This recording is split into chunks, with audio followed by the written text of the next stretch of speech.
get going, ladies and gentlemen. We've invited the first class, now we're inviting the executive class.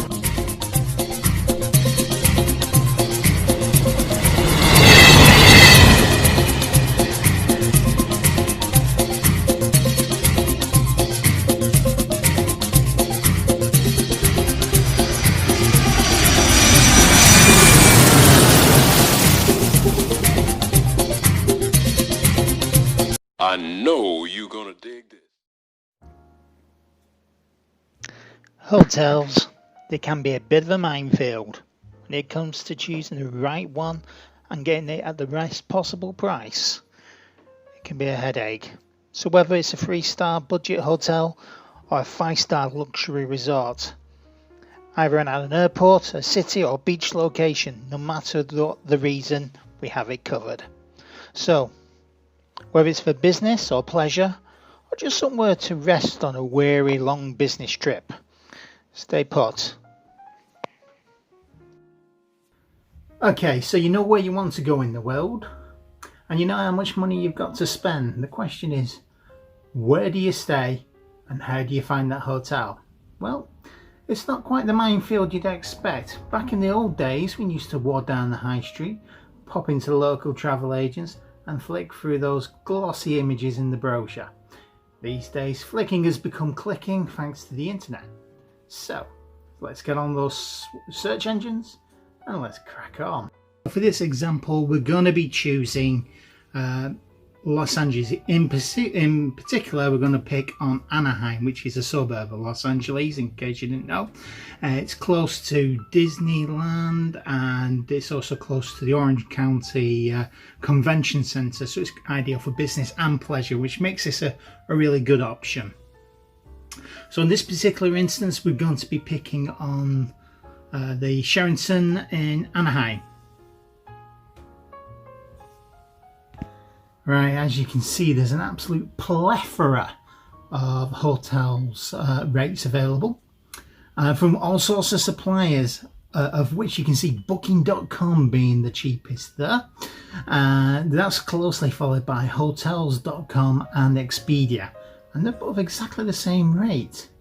I wonder the reason behind that. Might have something to do with the fact that Expedia own Hotels.com. Not all they own, actually. Started off life as a Microsoft platform, travel platform, and has since grown to be pretty much the major leader in hotel accommodation and flights for that matter. If you want it, they can book it. The chances are, if you're going to use the internet, at some point you're going to be giving your money to Expedia. Look at this list of companies and you'll see exactly what I mean.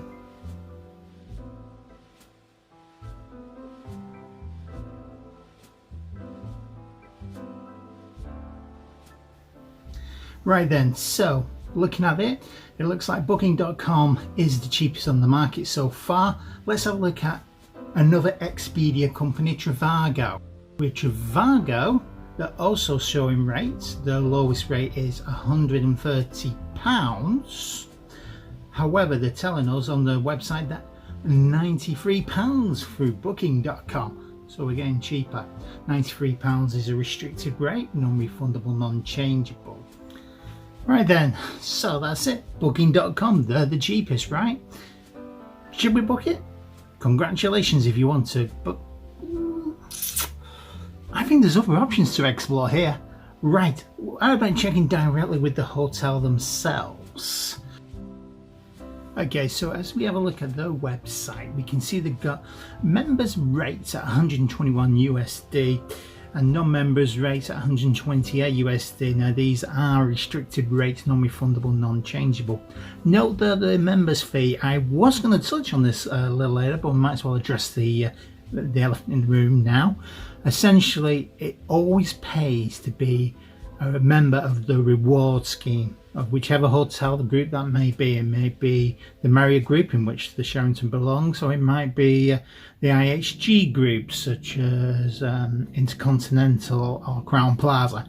Worth noting that they do get additional benefits like free late checkouts, early check-ins, free Wi-Fi internet access, and sometimes even gives them discounts on buffets, etc.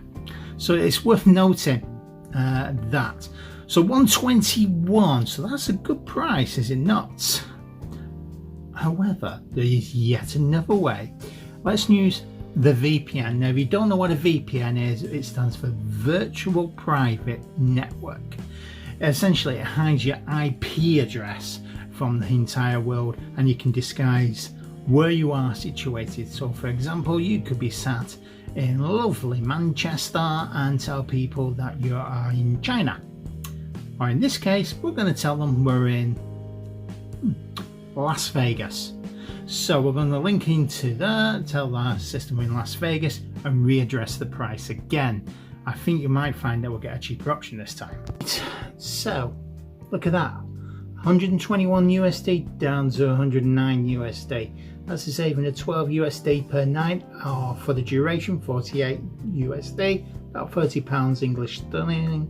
That's dinner one night, so it's worth looking into it. So if you're happy with the restricted rate, go ahead, book, enjoy your holiday. Should be a good one. However, in these uncertain times, it might be better to look at a more flexible rate, something that you can amend or even cancel at last minute should the need arise. So go ahead, book the cheapest flexible rate you can, and then we'll leave it there until about 72 hours before. Why? Well, the reason is this: a lot of hotels supply room allocation to bed banks and tour operators. So what that means to you is, if a hotel supplies a supplier and they can't sell them rooms, they release them back to the hotel on a no sale basis. Hotel then have a look at the figures to see how many rooms they got booked, enter the R, look at the rates and think, we need to sell some rooms pretty quick. Revenue department get on board and alter that rate. This happened to me recently in Manchester. I was going to a rock concert.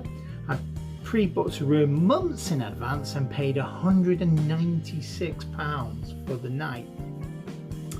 Quite pricey, but then it was a rock concert, so yeah, they're gonna pump up them rates. Yeah, I readdressed it 72 hours before, still pretty high at 150. I thought, do you know what, I'm gonna take a gamble on this. Sometimes it pays off, sometimes it don't. I took the gamble. I waited until 24 hours before, the day before, bang, £126 for the same hotel, same room, same everything, even the same T's and C's, the same conditions on the rate. Went for it. Saved me 60 odd pounds, which pretty much was the cost of the event ticket anyway, so it was a free night out. Why not? Right, so there you have it in a nutshell. Pretty much all you need to know on how to book the best possible rates for hotels yourself on the internet. It's not rocket science, as I said at the beginning, and it isn't. It is fairly straightforward. A little bit of groundwork can save you pounds or dollars or any currency you choose to mention for that matter. If you happen to find this useful, if you enjoyed the video, and if you want more content, and there is definitely more to come, then please like and subscribe and hit that notification bell for the next time I do a video. Again, thanks very much and enjoy your stay.